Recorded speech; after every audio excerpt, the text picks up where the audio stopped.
a indústria, né, quando tinha aquelas reuniões, protocolo de Kyoto, né, várias reuniões preocupadas com o clima global, com o aquecimento e tudo.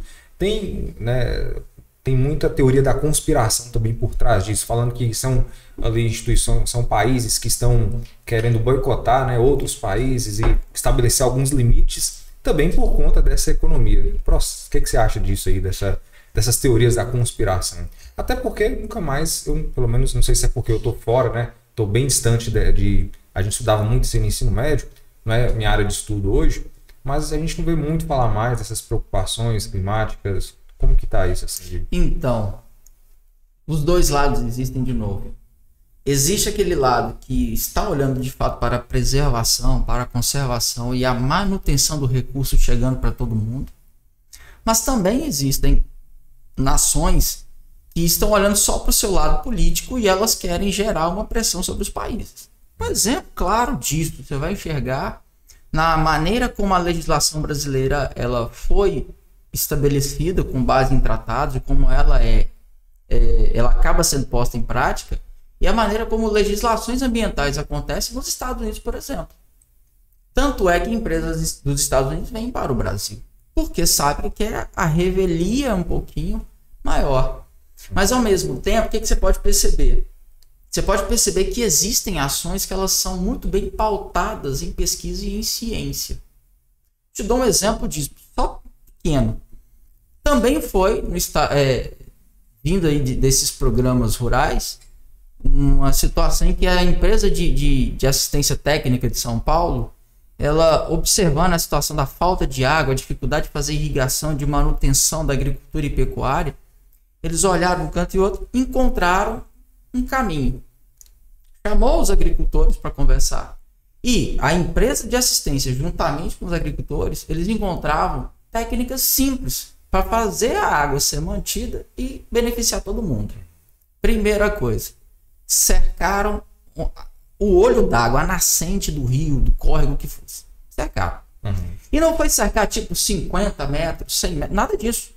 A reserva não chegou a ser maior, não. Não, só na nascente mesmo. Tipo assim, o cara pensou lá 10 metros na nascente e 5 metros ou até menos do que isso no curso d'água. Uhum.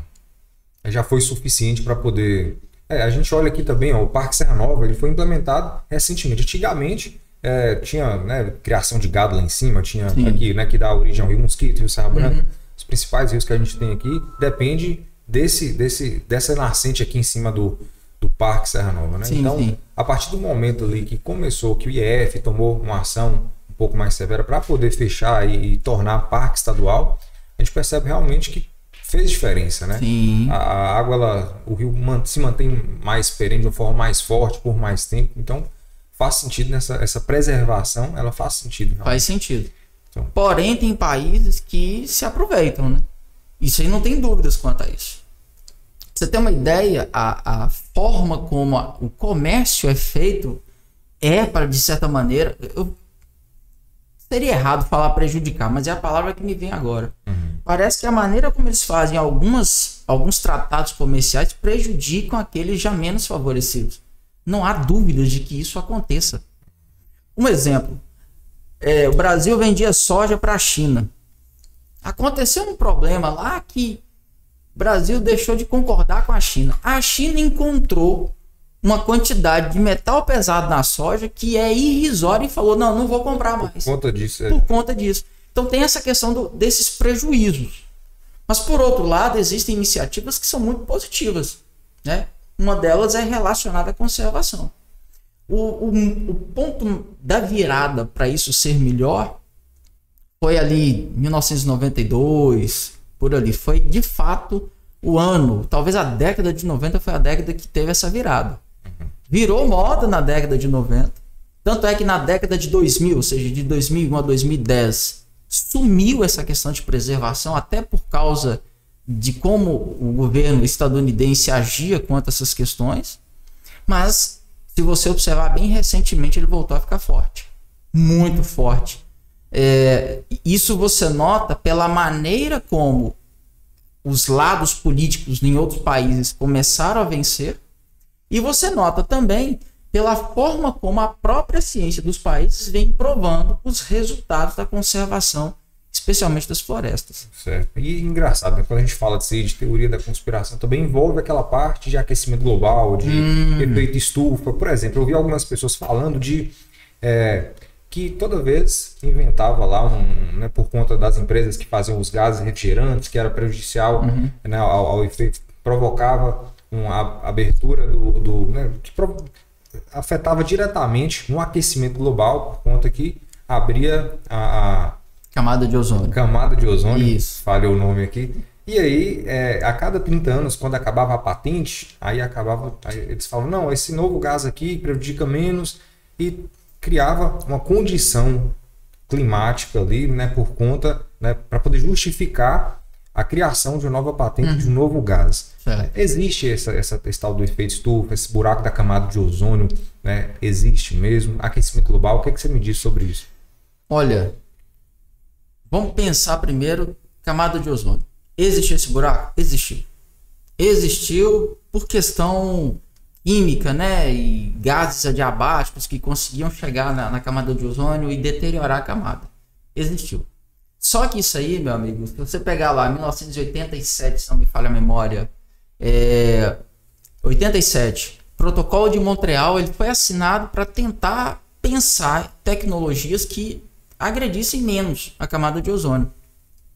Você percebe que nos 20 anos posteriores, a camada de ozônio parou de ser problema. Parou tudo, né? Tanto é que ela está completamente restabelecida. Por quê? Porque juntou-se esforços para poder criar novas tecnologias. E elas foram benéficas. Por que razão? Gasto menor de energia, melhorar os produtos e equipamentos e tecnologias cada vez mais baratas. Então esse é um fator positivo, sabe? Então isso é buraco na camada de ozônio, que tem nada a ver com o aquecimento global. Isso aqui tem nada a ver.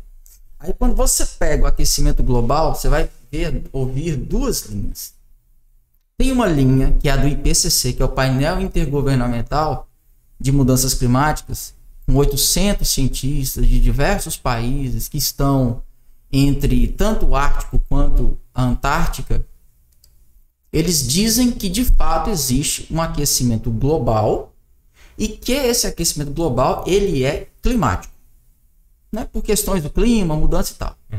Existe um outro grupo de pessoas, dentre eles eu vou me lembrar do Carlos Molion. É o nome mais forte que eu já vi falar e que eu já vi entrevistas dele. Tem um professor da USP também. Ricardo Felício. Isso. Ele também fala no sentido dessa outra linha. O aquecimento global nada mais é do que um efeito natural da própria Terra, que é chamado de período entre eras glaciais. Ou seja, eu tenho um momento que a temperatura cai demais e outro que ela cai demais. Uma era, outra era. Esse intervalo no meio é o intervalo do aumento natural da temperatura da Terra. Para eles, a Terra está dentro desse fator. Ou seja, o aquecimento global é uma questão geológica e não climática. Esse professor Ricardo Felício, ele fala e defende muito bem essa ideia, né? Ele joga muitos argumentos e que realmente, se for olhar, faz um pouco de sentido. Mas o que Igor pensa disso aí? Em qual dessas duas linhas de estudo você defende mais e que você acredita? Rapaz, eu acho que vai muito de como eu venho agindo ao longo do tempo. Eu entendo que existam características tanto de uma ideia quanto da outra. Elas são muito claras. O Ricardo Felício ele fala muito assim, quem dera se nós pudéssemos influenciar no clima. Nós não temos esse poder.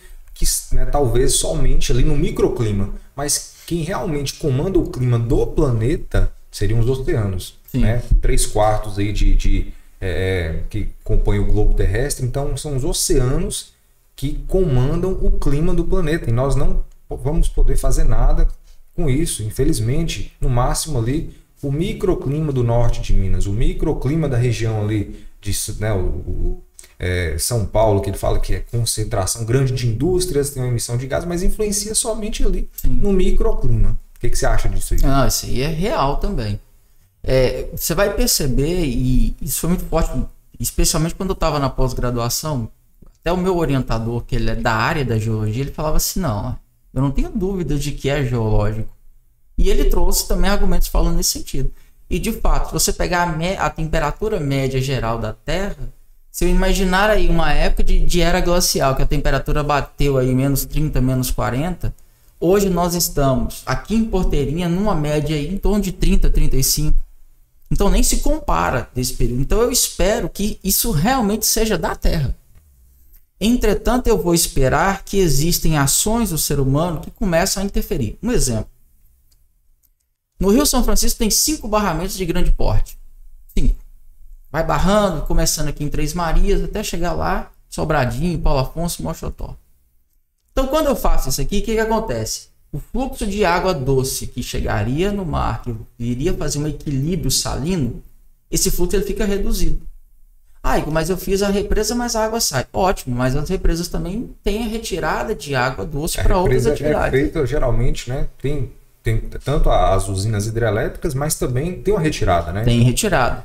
Então, se você pegar esse exemplo aí e outros tantos, né, que de alguma forma a gente acabou fazendo a mudança dele, obviamente essa água doce que deixa de chegar no mar interfere na salinidade da água do mar. Só que isso não é ínfimo do ponto de vista assim, porque às vezes quando a gente vê a água doce chegando no mar, no meu ponto de vista de leigo, eu entendi como algo negativo, uma água que deixou de ser aproveitada e que está indo misturar, né? Então tem essa questão da água doce interferir na concentração de sal. Diretamente. Eu pensava que não fazia diferença alguma. Ela interfere porque assim, você vai pensar uma coisa simples. Quanto mais sal tiver na água, maior seria essa dificuldade para ela evaporar. Então, se ela for um pouco menos pesada em sal, ela tende a evaporar mais fácil. Se ela evapora mais fácil, forma chuva, vai para outras áreas, que renova a água nas áreas continentais. Por isso que é importante. Então, querendo ou não, eu preciso pensar nisso. É pequeno? É pequeno, não há dúvidas. Mas se você imaginar dos cursos d'água de um modo geral e que eu tenho atividades que estão barrando cada vez mais essas águas, existe um resultado, ainda que pequeno, mas ele existe. Por isso, se você perguntar assim, em qual que você mais acredita? Eu hoje acredito mais na teoria geológica.